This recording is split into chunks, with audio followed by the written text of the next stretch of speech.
es una pregunta tipo, ha venido en muchos exámenes de admisión y en los exámenes sumativos de los diferentes centros pre de nuestro país. Mira, dice, en un aula de 55 estudiantes, 25 estudian matemática, 32 estudian lenguaje, 33 estudian biología y 5 estudian las 3 asignaturas. Los estudiantes del aula que solo estudian 2 de estas asignaturas son...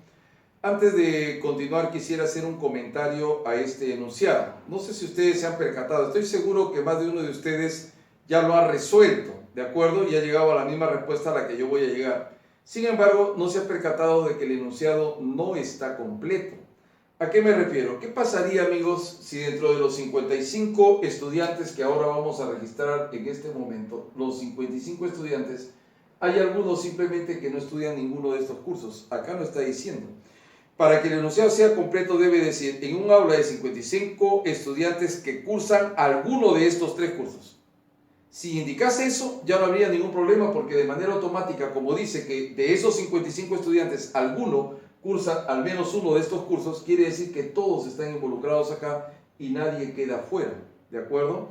Bien, no lo han indicado porque seguramente la persona que lo ha planteado solamente ha modificado datos y ha pensado que ya estaba bien dicho.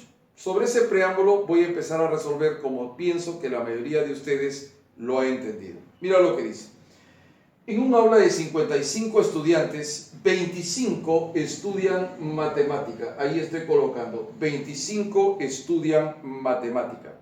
32 estudian lenguaje. 32 estudian lenguaje. 33 estudian biología. 33 estudian biología, pero 5 estudian las 3 asignaturas. Ahora la pregunta es, los estudiantes del aula que solo estudian 2 de estas asignaturas. Bien, ¿qué hacemos, profesor, en este caso? Lo que vamos a hacer es lo siguiente, y de esto justamente se trata el procedimiento. Les dije que era un problema tipo. Mira, hijo, a este de acá le voy a denominar A, B y C. ¿Qué cosa representaría A? Representaría el número de alumnos que solo estudia matemática. ¿Qué cosa representaría B? El número de alumnos que solo estudia lenguaje. ¿Qué representaría el C? El número de alumnos que solo estudia biología. Algunas veces ellos, por una traducción, pienso yo incorrecta, dicen que estudia exactamente un curso. ¿Qué significaría que estudian exactamente un curso? Porque hay una cierta diferencia entre decir exactamente un curso y solamente un curso. En este caso yo digo que la palabra correcta es solamente matemáticas, solamente lenguaje, solamente biología. ¿De acuerdo? Muy bien, una vez has completado eso, también vas a completar los otros que quedan. M, N y P. Estas personas que están acá, por ejemplo, ¿qué estudian? Estudian solamente biología y matemática. Solamente biología y matemática. Excluye el lenguaje.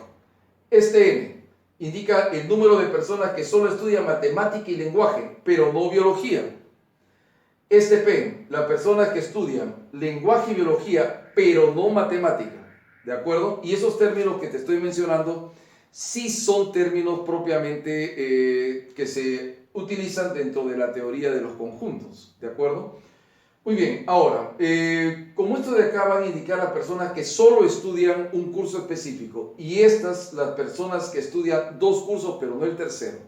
Entonces vamos a indicar como que estudian solo 2 pero no el tercero, ¿de acuerdo? Entonces, a los que estudian solo 1 yo le voy a denominar U, de que estudian solamente 1. Y los que estudian solamente 2 yo voy a denominarles D, de que estudian solamente 2. Profesor, ¿qué está haciendo? Algo muy sencillísimo. Atención, por favor, a esto. ¿Cuánto sería U más D? U representa al A, B y C. D representa al M, N y al P. Como todo es 55 y como aquí están involucrados 5, lo que queda hacia afuera simple y llanamente vendrá a ser 50. Y esta es una potentísima contracción para este ejercicio. ¿Qué más voy a sacar, profesor? Bueno, puedo sacarlo de manera particular en cada uno de los conjuntos. ¿Qué es lo que tengo? Por ejemplo, tengo en el M, mira bien, A, voy a sumar el A, con el M y con el N. y como acá dice 25, pero acá hay 5, para esta parte que está acá solamente quedarán 20, ¿de acuerdo? Entonces todo es 25, le restamos estos 5 y nos queda solamente lo correspondiente a estos otros. Lo mismo haremos para cada uno de los conjuntos. Esto era para el caso del M. Vamos por el L. L tenía 32 elementos. Descontando estos 5, solamente nos quedaría, atención, B más N más P. Como le he descontado 5, acá me van a quedar 27. Análogamente hacemos en el C. Habían 33, le descuento esos 5, me quedan 28. Entonces sería C más el M más el P, que vendría a ser como 28. Y entonces nosotros colocamos acá simplemente los signos y vamos a efectuar. Pero aquí es donde viene nuestro asunto. ¿A qué se refiere, profesor? Me refiero a lo siguiente, hijos. Cuando tú vas a sumar, no vas a sumar de cualquier manera. ¿Para qué vas a estar escribiendo A más B más C si sabes que A más B más C lo habíamos representado por U? Voy a tener ahí un U. Pero aquí me doy cuenta de cuántas M, 2M, 2N, 2P. ¿Y qué cosa era M más N más P? Eso fue representado por D. Entonces, al tener 2M, 2N y 2P, lo que yo voy a tener simple y llanamente es 2D. Muy bien, queridos alumnos, cuando ustedes suman esto, el asunto ya fue, porque 8 más 7 vendría a ser 15 y el resultado acá tendría que ser, al sumar esto que está acá, vendría a ser 75. ¿Qué más puedo hacer, profesor? Oye, ¿puedo restar estas dos? Claro que puedo. Esto lo resto directamente con esto. ¿Con qué finalidad, profesor? Con la finalidad de que yo encuentre el valor de D. O lo sustituyo como tú desees. Pero yo creo que nos convenía restarlo y cuando yo resto 75 con el 50, el resultado es 25 y oh maravilloso, es justamente lo que a mí me están pidiendo y la clave va a ser la alternativa letra C. En esta pregunta me dice, al determinar el conjunto P, cuyos elementos son 4, 7, 14, 25, 40, 59 y 82, por comprensión obtenemos, ¿de acuerdo? Muy bien, entonces, ¿qué es lo que nosotros podríamos hacer, profesor, para darnos cuenta de manera inmediata de qué se trata esto? Podríamos comenzar a tomar las primeras diferencias, a ver qué es lo que pasa, ¿no? Entonces, cuando yo tomo las primeras diferencias, por favor, atención, voy a tomar estas diferencias de este modo, ¿de acuerdo? Para ver qué cosa ocurre. Y bueno, me doy con la sorpresa de que efectivamente acá debo sumarle 3 al 4, le debo sumar 3 para que me dé 7. A este le debo sumar 7 para que me dé 14. A este le debo sumar 11 al 14 para que me dé 25 y debo sumarle acá 15 para que me dé 40. A estas alturas ustedes ya se han percatado de algo. Ustedes ya se han ido percatando de algo. Que estas diferencias están conformando una progresión aritmética de primer grado. ¿Por qué, profesor? Porque cuando tú tomas la diferencia acá, hijo, observa, o tomas la diferencia acá, o tomas la diferencia acá, simple y llanamente te das cuenta que debes sumarle 4 y 4 y 4. Esta que está acá se conoce con el nombre de primera fila de diferencias. Primera fila de diferencias. Y esta que está acá es la segunda fila de diferencias. Cuando en la segunda fila de diferencias se produce una sucesión constante, en este caso es 4, 4, 4, también se dice que diferencias,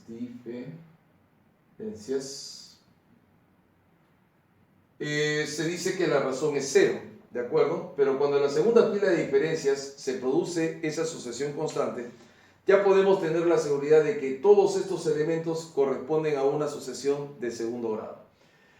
Recordemos cómo trabajamos una sucesión de segundo grado. Lo que hacemos es, si avanzamos hacia acá sumando, vamos a ir hacia atrás, pero restando. ¿De acuerdo?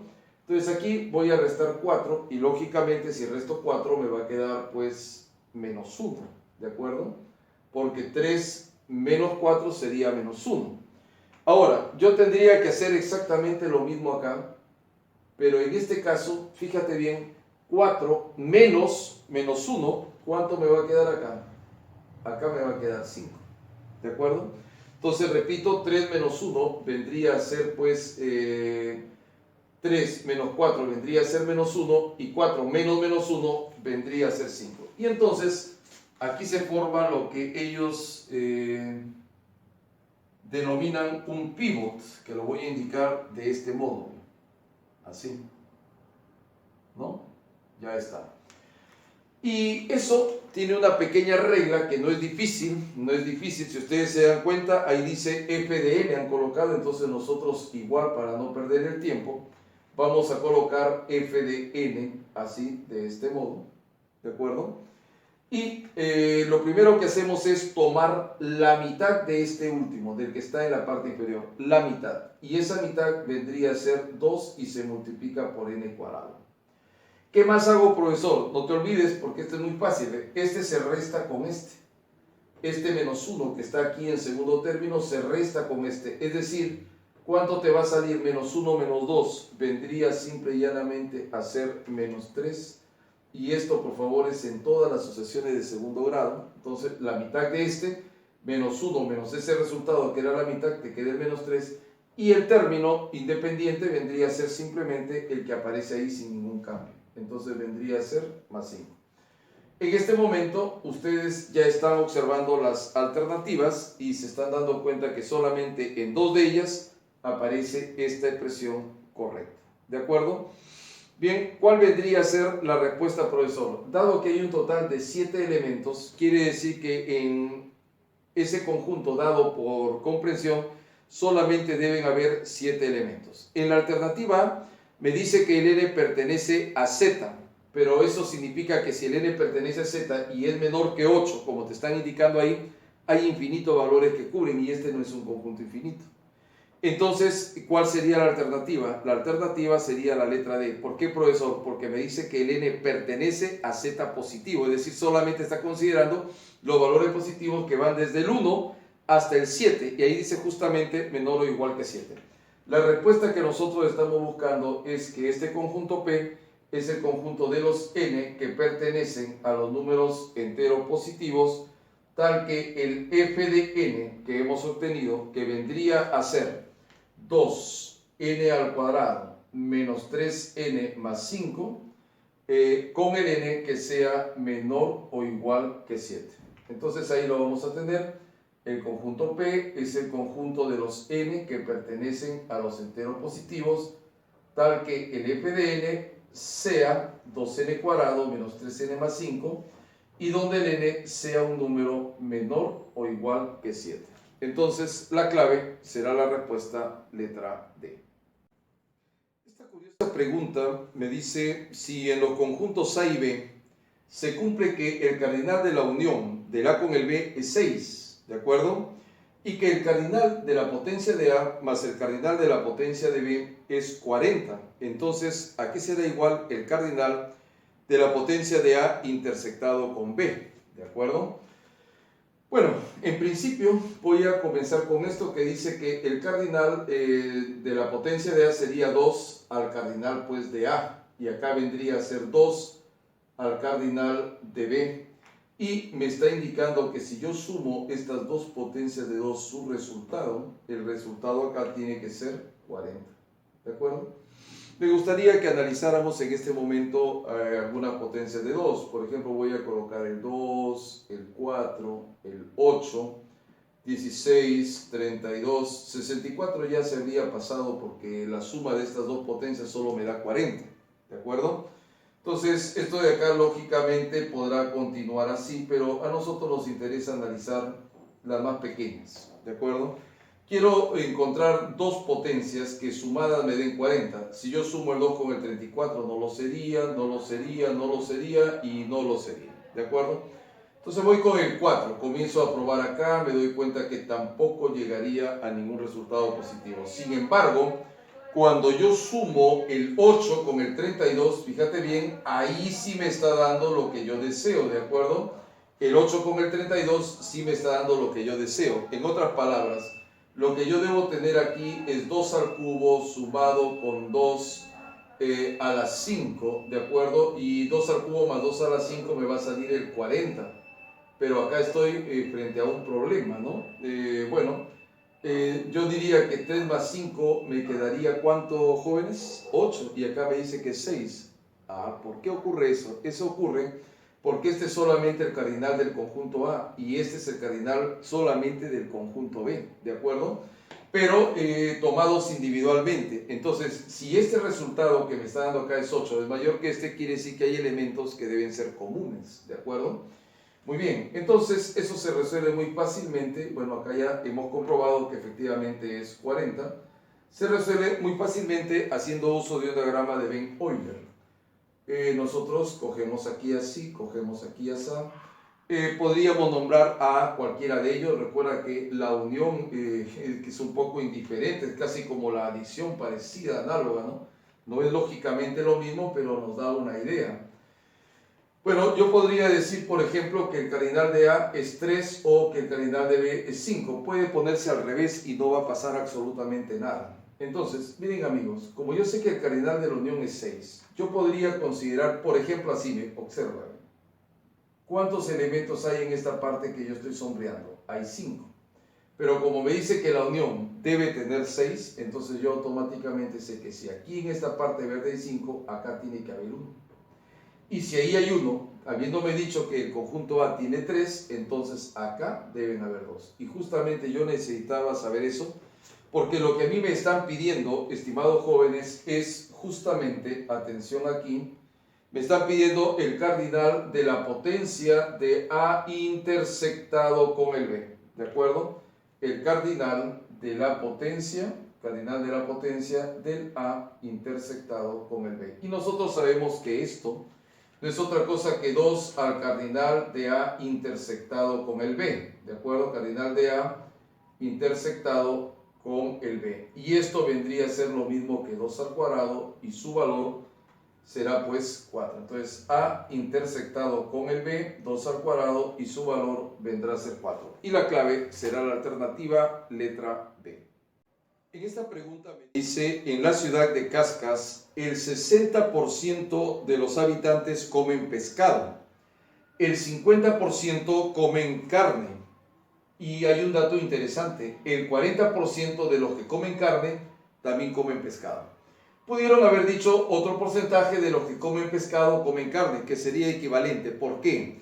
Porque está indicando la intersección. Si los que comen carne también comen pescado, o sea, al mismo tiempo, entonces es una intersección. Ahora, el 40% me dicen ellos acá que se puede colocar 40 sobre 100, atención, de los que comen carne son el 50%, ¿de acuerdo? También comen pescado. Aquí hay un pequeñito arreglo que es muy interesante y que implica que yo lo multiplique esto por el 100% para que de esa manera yo pueda conservar el porcentaje una vez realice todas las simplificaciones, ¿de acuerdo? Tengan en cuenta que 100% es igual que 1, entonces si tú multiplicas esta expresión por 1, entre comillas, no le has hecho nada, pero sí le has hecho algo. ¿En qué sentido? En el sentido de que lo vas a obtener como un porcentaje. Estos dos ceros desaparecen con estos dos y estos también desaparecen así. Así que lo que estoy obteniendo en este momento justamente es el 20%. ¿De acuerdo? Entonces yo ya tengo este dato. Tengo que acá esto es el 20%. Si acá me decía 50, entonces acá ¿cuánto debo tener? Debo tener 30%. ¿De acuerdo? Para que la suma me dé 50. Ahora observe, en esta parte de acá, nosotros ¿qué porcentaje teníamos de la población comiendo algo? Teníamos el 60%. Y como aquí, aparte de esto, fuera de este conjunto, aquí hay un 30%, pero acá era 60, pero aquí hay 30, ya tenemos el 90%. Quienes no comen alguno de estos deben estar fuera. Y los que están afuera es el 10%. Me pregunta, el porcentaje de los habitantes que no comen pescado ni carne, ¿cuánto es? 10%, y la clave será la alternativa letra A. Esta pregunta dice, de los conjuntos A y B se sabe que el cardinal de la unión es 11, que el cardinal de la potencia de A más el cardinal de la potencia de B es 192. Uno de los caminos para poder obtener el número de elementos que tiene el conjunto A o el número de elementos que tiene el conjunto B sería pues colocar acá una sucesión de la potencia de 2 y ver cuál de ellas sumadas me producen el número 192. Pero eso podría ser un poco complicado. Profesor, ¿hay algún modo de hacerlo? Claro que sí hay, y eso es lo que vamos a tratar de explicarte en este momento. Lo primero que hay que saber es que esto es lo mismo que 2 al cardinal de A y se va a sumar con 2 al cardinal de B. Y yo sé que la suma de elementos al final, o sea, en la unión, no el cardinal de A más el cardinal de B, esto no es el cardinal de A más el cardinal de B, ¿ya? Sino que la unión va a tener 11 elementos, ¿de acuerdo? Entonces acá yo podría escribirlo de esta manera, que me va a salir como resultado 192. ¿Qué haremos, profesor, para poder determinar cuáles son esas potencias? Bueno, un criterio es el de los sistemas de numeración. Yo empiezo a dividir esta expresión, por ejemplo, por 2. Entonces acá me queda 9 por 2, 18, para 19, 1, me queda 96. ¿Estamos de acuerdo? Entonces acá el residuo, ¿cuánto va a ser? Va a ser 0. Vuelvo a dividir otra vez por 2, a ver cuánto me va a salir. Me va a salir 48, y acá otra vez va a ser 0. Vuelvo a dividir por 2 y en este caso me va a salir 24 y el residuo va a ser 0. Continúo mi división por 2 y entonces en este caso acá me va a salir 12 y otra vez acá 0. Y vuelvo a dividir otra vez por 2 y acá me queda 6 y acá me queda 0. Pero cuando vuelvo a dividir por 2, atención acá por favor, me queda 3 y acá me queda 0. Y finalmente cuando vuelvo a dividir por 2, me doy con la sorpresa que acá es 1 y acá es 1. Ahora, nosotros sabemos que considerando todos estos residuos, nosotros podemos escribir el número, ¿de acuerdo? Considerando todos estos residuos y el último cociente. Entonces voy a colocar yo acá 1, 1, 1, 1. ¿Y cuántos ceros van a haber? 3, 6 ceros. 1, 2, 3, 4, 5, 6. Y que esto está en la base 2. Pero si yo lo descompongo esto polinómicamente, vendría a ser 1, ojo, por 2. ¿Cuántos quedan a su derecha? 3, 6, 7. Ya está. Y luego vendría a ser 1 por 2. Me estoy refiriendo a este segundo y me quedan 6. Entonces ya está. Atención por favor. 1 por 2. Este 1. ¿Cuántos me quedan a su derecha? Me quedan 7 cifras, por eso es que se coloca 7. Y luego voy a sumarlo con 1 por 2 a la 6. Como sea. 2 a la 7 vendrían a ser 128 y 2 a la 6 vendrían a ser 64. Y si nosotros sumamos, nos damos con la sorpresa que efectivamente el resultado era 192. Conociendo esta técnica potente, nosotros de manera automática podríamos establecer, justo te dan una adición y no me indican si hay alguna diferencia entre el número de elementos de A y B. ¿De acuerdo? Entonces quiere decir que yo podría decir que el cardinal de A fácilmente es 7, pero también podría decir que el cardinal de A es 6, sin que se afecte. Pero si el cardinal de A fuera 7, el de B sería 6, y si el cardinal de A fuera 6, el de B sería 7. No habría problema porque estamos adicionando, y bueno, esto ya sabemos cómo hacerlo, de alguna manera.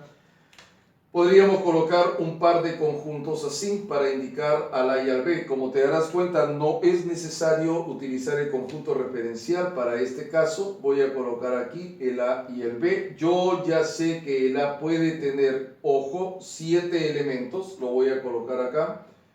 Y en ese caso, si el A toma 7, el B tendría que tomar 6 o al revés. No va a pasar absolutamente nada. Nosotros sabemos, por otro lado, que el cardinal de la unión es 11. Mira, yo voy a sombrear esta parte y yo sé que en esta parte hay 7 elementos, porque eso es lo que me está diciendo ahí. Pero si en la unión, que vendría a ser todo esto, van a haber 11, pero aquí hay 7, quiere decir que aquí hay 4. Pero si aquí hay 4, ojo, sabiendo que en el conjunto B hay 6, quiere decir que aquí van a haber 2. Y eso va a ser el cardinal de la intersección.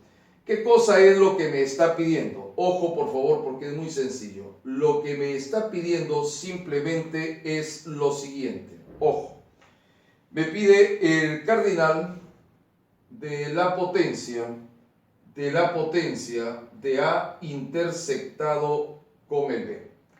Y esto, pues como sabemos, no es complicado. El cardinal de la potencia de A intersectado con el B, ¿de acuerdo? Ahí está, lo voy a cerrar así y acá.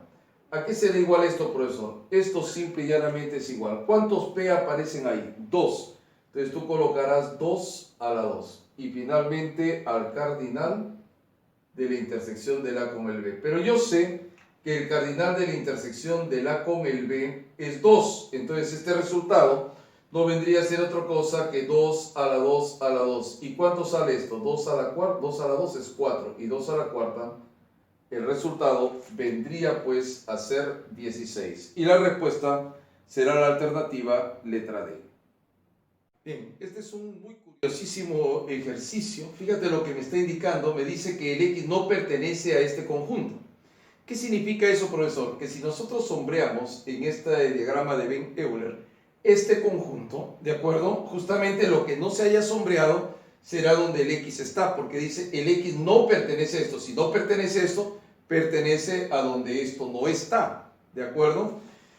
Por otro lado, tengan en cuenta que ha intersectado con B, por si acaso, utilizando las equivalencias, nosotros podríamos decir que ha intersectado con B simplemente es A menos B, ¿de acuerdo?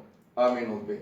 Entonces acá yo podría escribir esto así, A menos B, que es lo mismo que decir ha intersectado con el complemento de B, y esto lógicamente seguirá estando unido con el complemento del C. Siempre la unión agarra todo, vamos a decir así de una manera vulgar, para poder entendernos. Entonces, si yo tengo en este momento que es la unión del A menos B, y nosotros sabemos, amigos, que el A menos B es este conjunto, mira, ve, esto que estoy sombreando en este momento, que estoy achurando o rayando, no es el nombre que se le da, eso vendría a ser A menos B. Y eso de ahí debo unirlo con el complemento de C, y el complemento de C es todo lo que está afuera, y lo voy a poner ahora en rojo. Entonces al final vamos a tener algo que está en rojo y verde. Eso es la unión, ¿de acuerdo? Donde no haya quedado marcado, ahí pertenecerá el X, ¿de acuerdo? Entonces nosotros vamos en este momento a sombrear de algún modo el complemento de C, que implica todo lo que está fuera del C, ¿de acuerdo? El complemento de C es todo lo que está fuera del C. Ya está, lo estamos colocando en este momento. Todo lo que está fuera del C. Y estamos uniendo entonces así, ¿de acuerdo? Así, todo lo que está fuera del C. Ya está. Todo lo que está fuera del C. ¿Qué me está diciendo entonces la pregunta? La pregunta me dice que nos estamos refiriendo a un X, ¿ya? A un X que no está en esta parte que nosotros acabamos de rayar. Ahí no está, ¿de acuerdo? Allí no está. Porque dice X no pertenece a esta unión, no pertenece. Muy bien.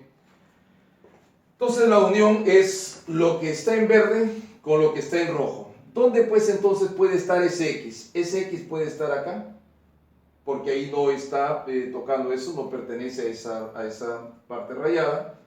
Puede estar acá y puede estar acá, ¿de acuerdo? En cualquiera de esos tres el X está. Muy bien, vamos a comenzar a analizar cada una de las proposiciones para poder dar nuestra correcta respuesta, ¿de acuerdo? Dice así. X no pertenece, fíjate bien, al A, y X pertenece al B, ¿ya? Y el X pertenecerá también al C. Muy bien, veamos de qué se trata esta proposición. Si me dice que el X no pertenece al A, esta proposición que estamos viendo acá, ¿será verdadera o será falsa? X no pertenece al A. Va a ser falsa. ¿Por qué? Porque nosotros estamos viendo que hay un X que sí pertenece al A. Entonces, cuando tú hagas el análisis en un punto dado, puede haber un X que pertenezca al B y un X que pertenece al C, pero no es verdad que haya un X que no pertenezca al A. Hay X que pertenecen al A. Y si esta expresión estuviera referida a ese X que pertenece al A, esto sería falso. Profesor, pero también es cierto que hay X, sí es cierto, es verdadero, pero queda esa ambigüedad entre verdadero y falso. Entonces va a primar que esto puede ser falso, y si esto es falso, esta proposición al final, por ser una conjunción, va a terminar siendo falsa. Basta que dé esa ambigüedad aquí para considerar que esa parte ya es falsa. ¿De acuerdo? Ahora vamos a la segunda parte. Vamos a la segunda parte.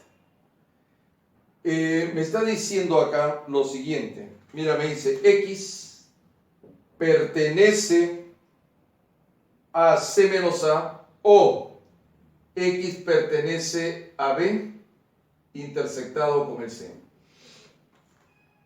¿Hay un X que pertenezca al C menos A? ¿Sí? Estos de acá pertenecen al C menos A, entonces, y además están considerados todos los X, a diferencia de este caso anterior, ¿te das cuenta? O sea, esta de acá va a ser siempre cierta, el X va a pertenecer al C menos A, esto va a ser verdadero.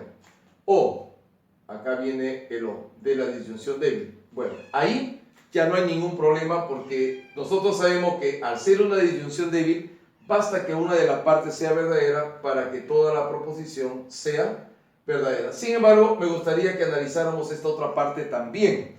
X pertenece a la intersección de B con el C. Claro, pues ahí tú lo estás viendo. Entonces, esta de acá, te das cuenta, era verdad. Pero nosotros ya teníamos la respuesta antes de esto. Vamos a la tercera proposición. Vamos a la tercera proposición, que me está indicando lo siguiente. Me dice, X pertenece, fíjate bien, X pertenece al complemento de A unido con B menos el complemento del C. ¿De acuerdo? Bien, esto de acá se puede transformar en el complemento de A unido con B. Atención, por favor, cambio el menos por la intersección con el complemento de esto. O sea, me está indicando que el X pertenecería definitivamente a esta expresión. ¿De acuerdo? El complemento de A es todo lo que está fuera de A. ¿De acuerdo? Todo lo que está fuera de A. Esto es el A. Todo lo que está fuera unido con el B vendría a ser específicamente, si ustedes se están percatando, por favor, el complemento de A, dice, unido con el B, significa todo lo que está fuera de A. Todo lo que está fuera de A incluye todo esto de acá, mira, porque todo esto está fuera de A unido con el B. Pero lo único que quedaría fuera sería este ojo. ¿De acuerdo? Entonces, X pertenece al complemento de A, todo lo que está fuera de A, todo, hijos, todo, unido con el B. Bueno, lo que quedó del B, o sea, cubriría todo esto de acá, ¿ya? Todo lo que está fuera de A con el B cubriría toda esta parte. Estaría incluyendo a estos dos X. Ahora, intersectado también todo eso con el C, ahí cubre el tercer X. ¿De acuerdo? Entonces quiere decir que esta proposición, ¿qué cosa va a ser? Verdadera. Voy a volver a repetirla porque no vayan a pensar que de repente ya pues, es muy fácil y ya uno está que domina. ¿Qué es el complemento de A? Todo lo que está fuera de A y se le incluye todo esto aparte. ¿De acuerdo? Entonces prácticamente lo único que ha quedado fuera acá, lo único que ha quedado fuera es esto, mira hijo. ¿Ya? Solamente esa parte de la media luna. Pero en esa parte están las X. Dice intersectado todo eso con el C. Si se dan cuenta, las tres X están dentro del C. Entonces esa proposición va a ser verdadera. ¿Cuál va a ser la clave, profesor? Solamente la 2 y la 3, y la respuesta será alternativa letra E. Vamos a resolver esta interesante pregunta y cuya base justamente es esta expresión inicial que dice en el enunciado. Me dice si el A está contenido en el B. Nosotros sabemos que cuando el A está contenido en el B es un caso muy particular. Por ejemplo, cuando yo tengo este caso, la unión del A con el B debe salir, entre comillas, el conjunto que tiene más elementos. Debería ser el conjunto B. La intersección, en cambio, será el más pequeño, que vendría a ser el conjunto A. Ahora, A menos B, lógicamente te va a salir el vacío. Porque, ¿qué significa A menos B? Los elementos que están solo en A, pero no en B. Pues bien, todo elemento de A es elemento de B. Entonces quiere decir que quedaría de ese modo. Y como la diferencia simétrica de A, la diferencia simétrica entre A y B se define como A menos B unido con B menos A. Y ya dijimos que A menos B es el vacío, ¿no? Entonces esto es A menos B unido con B menos A. Pero como A menos B es el vacío unido con B menos A, el resultado solamente será B menos A.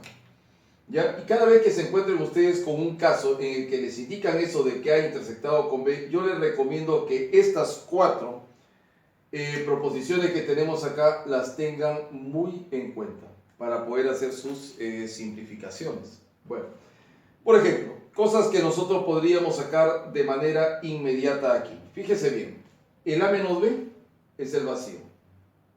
Quiere decir entonces que el B unido con el vacío, acá te va a salir solamente B. Por otro lado, ten en cuenta que A intersectado con B va a ser el A. Pero ¿qué cosa nos toca ahí, B? Esto va a ser A, pero unido con B. Y nosotros sabemos que A unido con B, el resultado de esta operación simplemente va a ser B. ¿De acuerdo? Conforme a lo que estamos indicando. Y hemos resuelto el primer corchete de una manera muy simple. Como el conjunto A y el complemento del conjunto A son conjuntos disjuntos, entonces la diferencia entre ellos viene a ser, en este caso, el complemento de A. Lo mismo pasa acá, ¿de acuerdo? Va a ser el complemento de C.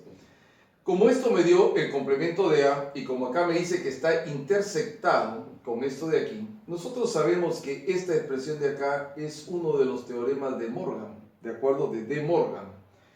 ¿Y eso a qué es igual, profesor? Es lo mismo que si yo tengo A unido con el B, el complemento. A unido con el B, fíjate bien, su complemento. Pero también sabemos que este A unido con el B es el B. Así que lo que me está quedando en realidad, fíjate bien, B, A unido con el B es el B. Así que lo que me está quedando es el complemento de B. Perfecto. Ahora fíjate, ¿cuál era la operación dominante entre estos dos corchetes? La operación dominante era la intersección. Así que yo debo intersectar el B con su complemento, porque el resultado en esta primera parte, en este primer corchete, ha sido B. Y el resultado que estoy obteniendo yo en este segundo corchete, ¿qué cosa va a ser? Va a ser también el complemento de B. Entonces debo intersectar lo que me salió en el primer corchete, que es el B, con lo que me salió en el segundo, que es su complemento. Pero yo les dije hace un momento que el conjunto B y su complemento son conjuntos disjuntos. Entonces, si son disjuntos, quiere decir que no tienen elementos comunes. Por lo tanto, si lo que yo estoy buscando es la intersección entre ellos, el resultado va a ser el vacío. Entonces, para todo esto, el resultado solamente es el vacío. Y ese vacío se va a unir ahora, con esta cosa. Bueno, como el vacío es el neutro conjuntista, no le va a hacer nada en relación a la unión. Solamente me preocuparía por obtener B diferencia simétrica A, pero sabemos que A diferencia simétrica B o B diferencia simétrica A solamente va a ser B menos A. Y la respuesta, estimados amigos, va a ser la alternativa letra